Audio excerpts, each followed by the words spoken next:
Hello guys, welcome to சியோடன் சமைக்கலாம் YouTube channel. இன்றைக்கி நம்ம என்ன பார்க்க போகிறோம்னா சுவையான கத்திரிக்காய் புளிக்கூட்டு எப்படி செய்யலான்னு பார்க்கலாம் வாங்க. கடாயில் எண்ணெய் ஊற்றிட்டேன், இப்போ காஞ்சிருச்சு. இப்போ ஒரு ஸ்பூன் கடுகு போட்டுக்கலாம்.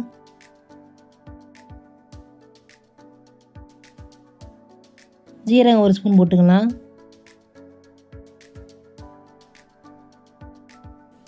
வெந்தயம் ஒரு ஸ்பூன் போட்டுக்கலாம். நல்லா பொரிஞ்சதுக்கப்புறம் வெங்காயம் எடுத்து 3 வெங்காயம் எடுத்து கட் பண்ணி வச்சுருக்கிறேன். இப்போ வெங்காயத்தை போட்டு கிளறிக்கலாம். பொரிஞ்சிருச்சு. இப்போ வெங்காயம் போட்டுக்கலாம். நல்லா வெங்காயத்தை போட்டு வதக்கிக்கலாம். நான் 3 வெங்காயம் எடுத்துருக்கிறேன். எனக்கு சின்ன வெங்காயம் இல்லைன்னு 3 வெங்காயம் எடுத்து கட் பண்ணி போட்டு இப்போ நான் வதக்கியிருக்கிறேன். உங்களுக்கு சின்ன வெங்காயம் வேணும்னா உங்களுக்கு தகுந்த மாதிரி சின்ன வெங்காயம் போட்டுக்கோங்க. அப்படி சின்ன வெங்காயம் இல்லைன்னா பெரிய வெங்காயம் 3 வெங்காயம் போட்டால் போதும். அடுத்து இஞ்சி பூண்டு பேஸ்ட்டு போட்டுக்கலாம். ஒரு ஸ்பூன் போட்டு நல்லா வதக்கி விட்டுக்கலாம். நல்லா வதங்கட்டுங்க. இஞ்சி பூண்டு பேஸ்ட்டு அந்த பச்சை வாசனை போகணும். அப்படியே போட்டோம்னா ஒரு மாதிரி பச்சை வாசனை அடிச்சிருக்கும். அதெல்லாம் நல்லா போட்டு கொஞ்சம் வதக்கிக்கலாம்.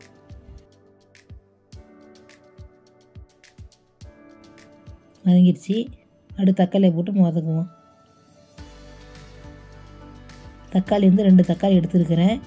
ஏன்னா நம்ம புளி கொஞ்சம் ஊற்றுறோம் நம்ம கத்திரிக்காய் கூட்டுக்கு. அதனால் நம்ம தக்காளி 2 போட்டால் போதும். ஏன்னா புளி கொஞ்சம் ஊற்றுறா கொஞ்சம் புளிப்பாக இருக்கும். ஆனால் தக்காளி ரொம்ப வேண்டாம். 2 தக்காளி போட்டால் போதும். இப்போ தக்காளி வதங்கிடுச்சு. அடுத்து நம்ம காய் அலசி உருளைக்கிழங்கு கத்திரிக்காய் போட்டு கட் பண்ணி வச்சுருக்கிறேன். இப்போ அதை நம்ம போட போகிறோம். உருளைக்கிழங்கு கத்திரிக்காய் இந்த மாதிரி பொடிசாக கட் பண்ணிக்கிறேன். நான் கட் பண்ணி இப்போ அதை போட்டு நம்ம வதக்க போகிறோம்.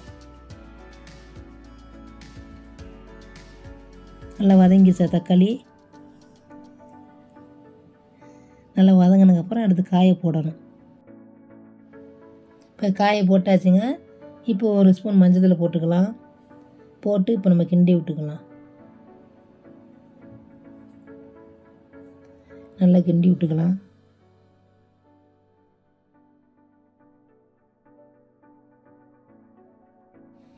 இப்போ நம்ம நல்லா கிண்டி விட்டாச்சு.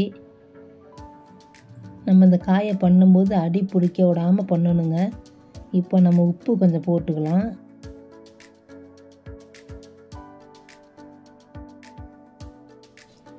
உப்பு போட்டு இப்போ நம்ம கிண்டி விட்டு நம்ம கொஞ்சம் நேரம் வேக விடலாம். 5 நிமிஷம் கிண்டி விட்டதுக்கப்புறம் 5 நிமிஷம் கழித்து நம்ம எடுத்து பார்க்கலாம். 5 minutes later. அரைவேக்காடை வெந்துருச்சுங்க. ரொம்ப வேக வைக்கக்கூடாது.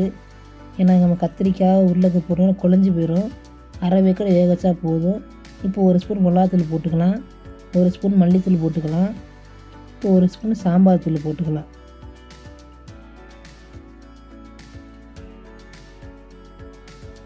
அரை ஸ்பூன் கரம் மசாலா போட்டுக்கலாங்க. ஒரு ஸ்பூன் மிளகு போட்டுக்கலாங்க. போட்டுட்டு இப்போ நான் ஒரு எலுமிச்சை சைஸு புளியை எடுத்து நான் ஊற வச்சு கரைச்சி வச்சுருக்கிறேன். இப்போ நான் அதை ஊற்றிக்கிறேன். அதை கரைச்சி நான் ஊற்றிக்கிறேன். அதில் ஊற்றி நல்லா கிண்டி விட்டுக்கலாம்.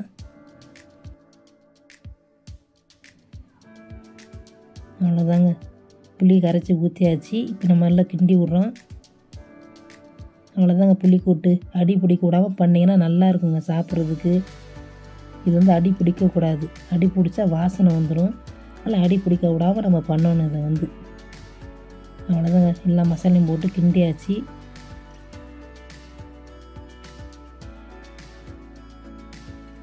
இப்போ கொத்தமல்லியை தூவி விடுவோம். கொத்தமல்லியை தூவி விட்டு இப்போ 2 கிண்டு கிண்டி விடுவோங்க. அவ்வளோதாங்க, புளிக்கூட்டு இடிங்க. கத்திரிக்காய் புளிக்கூட்டு. இந்த கத்திரிக்காய் புளிக்கூட்டை தயிர் சாதம், லெமன் சாதம், ஒயிட் ரைஸுக்கு வச்சு சாப்பிட்டு பார்த்து சொல்லுங்கள். இந்த வீடியோ உங்களுக்கு பிடிச்சிருந்துச்சுன்னா லைக் பண்ணுங்கள், ஷேர் பண்ணுங்கள், சப்ஸ்கிரைப் பண்ணுங்கள். தேங்க்ஸ் ஃபார் வாட்சிங்.